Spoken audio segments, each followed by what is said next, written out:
Hello students, today we are going to discuss about birth of a child with visual impairment and its effects on parents and family dynamics. Nowhere is the impact of an individual with a disability so strongly felt as in the family.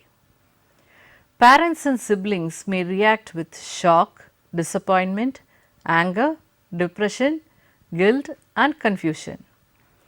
Relationship between family members often changes in either a positive or a negative manner. The various factors which influence the ways in which families respond to an infant with a birth defect or disability are the emotional stability of each family member, their religious values and beliefs, their socio-economic status, the severity of the disability, their type of disability. The depressive symptoms observed in individuals with visual impairment include dysphonic and irritable mood, flat or restricted affect, tearfulness, social isolation and withdrawal from others and suicidal ideation. Also, stimuli specific anxiety such as busy streets, crowded rooms, noisy halls and many other situations can provoke remarkable fear responses initially in individuals with visual impairment. Furthermore, individuals with visual impairment may experience visual hallucinations as a direct symptom of vision loss. In such cases, there is no known psychological correlate. The presence of visual images that range from bizarre to non-bizarre may merely be psychological correlates of vision loss, but nonetheless can be significant source of distress for individuals with visual impairment who have been poorly educated about their visual experiences. Adjusting to vision loss not only requires the person with visual impairment to cope with stress, but adapt to functioning with less stimulus input from their environment. Although all senses are used in human learning, in most cases such learning is largely contingent on visual information.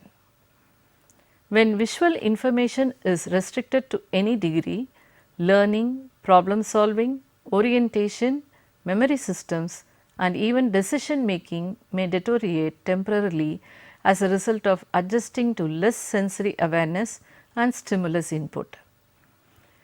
Individuals with visual impairment show variance in personality style, attributional style, locus of control, family support, interpersonal relationships and financial availability. The dimension of effect will depend on the degree of disability and at the onset of impairment. If the loss is prelingual, it has more significant effects on development marked by experiences that leave them confused and angry. Loss of sight poses a number of problems in the individual and his family, resulting in psychological distress in all people with visual impairment. According to Carroll, visual impairment may affect functional independence and compromise psychological security not only in the individual with visual impairment, but in the family as well. Activities of daily living are disrupted, communication skills are affected, impacting social functioning. They may be reluctant to attend social functions or go to crowded places for fear of embarrassment. Persons with sight loss may be afraid to leave home because of safe mobility issues. Transportation can be a problem. One could face job and financial insecurity or change in career plans. Visual impairment creates loss in aesthetic pleasure. There may be numerous changes in quality of life and changes in life goals that affect the visually impaired as well as the family. Taylor explains that sight loss affects everyone in the family. Both the person with visual impairment and the family members can have difficulty in adjusting, but not all are equally affected, and some have more difficulty than others. Role variation in the family is common and therefore can be stressful for all. Many express feeling of fear, resentment, guilt and apprehension. They may feel pushed to their own psychological limits. At the same time, they might also be trying to cope with economic and social changes and whatever special circumstances may apply within the context of a given family. Considering the societal point of view, blindness is a medical phenomenon. It is perceived as an abnormality only when it is brought into the social context. It evolves different emotional reactions in different persons. The societies have developed their own image of persons with visual impairment, of their capabilities and of their limitations. Visual impairment does not remain a simple sensory loss to him or her. It is confounded with psychological overtones resulting in changes in the self-concept of the child. In the society, people generally do not have a born-based knowledge about loss, but may have preconceived attitude about visual impairment. For example, persons with visual impairment cannot do any activity or they are very good at singing. The human brain, eye, ear and limb are not just physical organs. Impairment of any of these organs leads to a restructuring of social relationships and to a displacement of all the system of behavior. Understanding the nature of a disability and the means of compensating for it are the core of any system of rehabilitation and special education. The uniqueness approach lies in understanding the disability not as a biological impairment having psychological consequences, but as a socio-cultural development phenomenon. Moreover, a defect varies psychologically in different cultural and societal environments. The blindness of an American farmer's daughter, of a Ukrainian landowner's son, of a German duchess, of a Russian peasant, of a Swedish proletarian. These are all psychologically entirely different facts.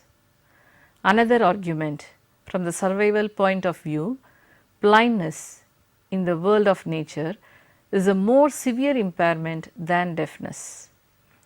In the social world, however, deafness is a more severe disability because it prevents mastering of speech, blocks verbal communication and bars entry to the world of culture. Unlike most other minority groups which enjoy certain geographical, cultural, social, physical, not communicative advantages that increase their potential to obtain a share of power through traditional methods, disabled people are the weak, the different, the half-pitched, half-despised members of every group. In a society where the ultimate operational value is the perception of superiority to other people, individuals with disabilities are the natural inhabitants of the lower region of the hierarchy and they are highly valued as such. Millions silent and invisible disabled persons live in a state of unspoken but very real untouchability and millions more live in fear on the edge of that fate. An apparently fortunate, relatively affluent, mostly able-bodied majority struggle unsuccessfully to escape the emerging consequences that their primitive approach to disability in combination with similarity obsolete policies in other areas is undermining their psychological, social and economic security and threatening to severely limit, even destroy some of the best aspects of the culture in which their children and grandchildren will have to live. We see the term psychosocial and the phrase psychosocial patterns to help communicate the poorly understood fact that the basic material of human being and human society is composed not of a series of relatively distinct phenomenal areas such as psychology, ideology, individual, society, wrought practice, but rather of a continuum of perceptual activity patterns which radiate from and to the total universe formed by each personal consciousness. That psychology, concept, individual, society and action are simply hypothetical, focuses on undivided areas of one continuous system. Given these firmly entrenched psychological, social and physical barriers, it is difficult to imagine any substantial achievement of an equitable and practical psychosocial participation for all individuals with disabilities that does not involve a significant restructuring of operational human values based on a more profound understanding of reality. Now, let us discuss about the impact on the family. Although attention is appropriately focused on the person with visual impairment, there is also a great need to understand the impact on the individual family system. The parents vacillate between denial, anger, guilt and despair on the one hand and overprotective love on the other hand. It has been suggested that blindness is unconsciously or even consciously viewed by the society as punishment for sin and as psychologically equivalent to castration. The blind child's first encounter with the effects of these or other emotional reactions to blindness often is within his or her own home. Somers, in one of the most extensive studies in this area, found 5 major patterns of parental reaction to their blind child. The number 1 is acceptance, 2 denial of the effects of disability, 3 overprotectiveness, 4 rejection disguised as over solicitousness and anxious concern, 5 over rejection. Biological helplessness of early infancy initiates a dependence on other human beings and a lifetime relationship of giving and taking, obeying and challenging, pleasing and displeasing, accepting and rejecting. Children learn to fit into a society with rules, traditions, expectations, beliefs and values determined by others. They are influenced by parents, siblings, neighbors, peers, teachers, leaders, heroes and politicians. Vision loss at birth will have a more significant effect on individual development than one that occurs later in life. If sight is lost prior to the age of 5, useful visual imagery may disappear. Best staged that if sight is lost after the age of 5, it is possible for the person to retain some visual memories which may help in imagining and understanding many visual problems. This frame of visual reference may be maintained over a period of years depending on the severity of the visual problem. Total blindness that occurs prior to the age of 5 has the greatest negative effect on overall functioning. Now, let us see the family crisis, the initial impact. In response to their children, parents do experience common feelings and reactions, but the path and intensity of these feelings may vary. The adjustment process for most parents is continuous and distinctively individual. The parental response to birth of a child with a disability may include 4 stages: shock, realization, defensive retreat and acknowledgement. Let us see one by one. Shock. The initial response to the birth of an infant with a disability is shock. At this time, the parents may need assistance the most, yet the least amount of help may be available.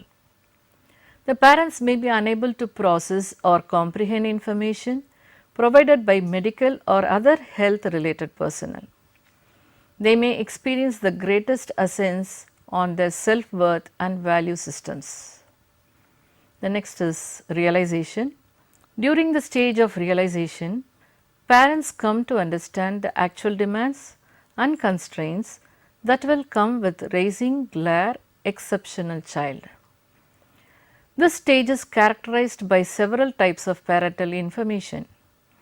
Parents may be anxious or fearful about their ability to cope with the demands of caring for children with wide needs.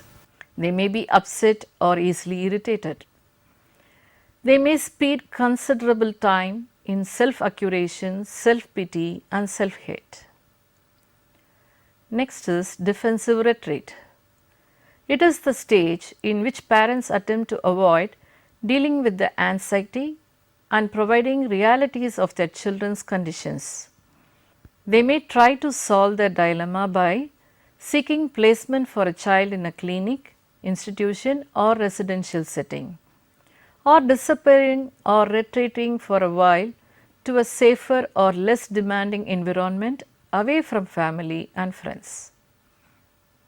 And regarding acknowledgement, this is the stage in which parents are to mobilize their strengths to confront the conditions created by having an exceptional child.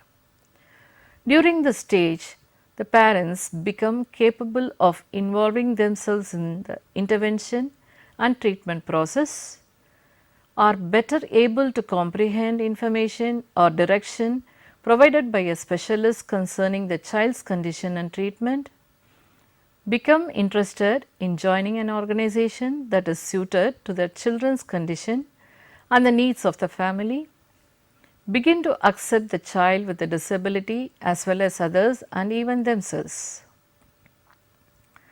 Now, we are going to discuss about the birth of the child with visual impairment and its impact on relationship between husband and wife, parent and child, mother and child, father and child and the relationship with the siblings. The birth and the continued presence of a child with a disability influence the manner in which the family members respond to one another. The mother may have fewer limits to relate other children in the family. The other members of the family may have to assume some of the roles that were once of the mothers. The mother's need for support and assistance may bring the family closer together as a unit. Mothers often form dyadic relationship with their exceptional children. As a result, family power structure is often altered substantially by the arrival of an infant with a disability. Husband and wife relationship, marital status. A child's disability affects a marriage in the ways such as it provides powerful emotions in both parents. It reshapes the organization of the family. It creates fertile ground for conflict. The change in the amount of time available for the couple, the heavy financial burdens, with the fatigue may contribute to their stress. Parental counseling and training can be helpful in avoiding many of the problems counted in coping with the disability child. Parent-child relationship. A regular parent-child relationship means that parents are exercising parental authority, responsibility and control over the child by caring for, supporting, disciplining and guiding the child, including making decisions about the child's education and health care. Parents and families with disabled children have special challenges in meeting the special needs of individuals and the family as a whole. While every family struggles with meeting everyone's diverse needs, families with disabilities present may have more challenges. Vision is the sense that allows us to integrate all of the things we learn about the world. Without normal vision, the child must learn to see and understand the world in new ways. As the child's parents, one needs the opportunity to understand how loss of vision affects their child's early development. Learn how they, as parents, can most effectively teach their child to see the world. One must realize that every child, whether visually impaired or not, is a learner. Besides this, what every child learns in the first 3 years of life is learned visually, primarily through imitation. Parents of children who are blind and visually impaired face particularly challenges in addition to the usual parenting challenges. For example, accepting disability, stress relating to the attitudes of others in society, and later dealing with the child's school education system, where the question arises of whether to send the child to a regular school or to a special school with children who are visually impaired like him or her. Here, let us brief the different phases of challenges in caring and dealing with their visually impaired child, impacting their relationship with their child. The first phase is the diagnostic period. For example, does the child truly have a disability? The second phase is the school period with its inherent challenges, that is dealing with teasing and other peer related behavior, learning academics and developing social and recreational skills. The third phase is the post public school period, when the child makes the transition from the public school into the other educational or vocational activities. The fourth phase is the period when the parents are no longer able to provide assistance and guidance for their son or daughter. Mother-child relationship.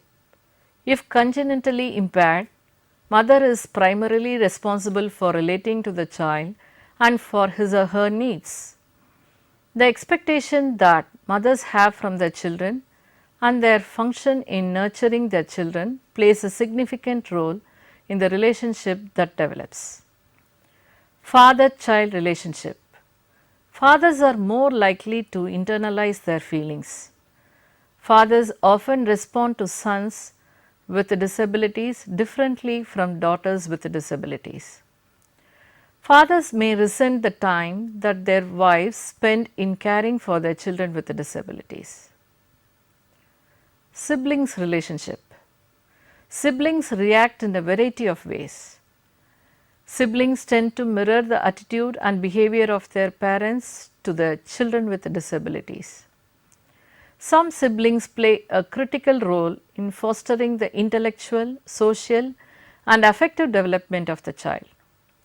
Some siblings respond by eventually becoming members of helping professionals that serve exceptional populations. Some siblings respond that feelings of resentment or deprivation. To conclude, relationship between family members often changes in either a positive or a negative on the birth of a disabled child.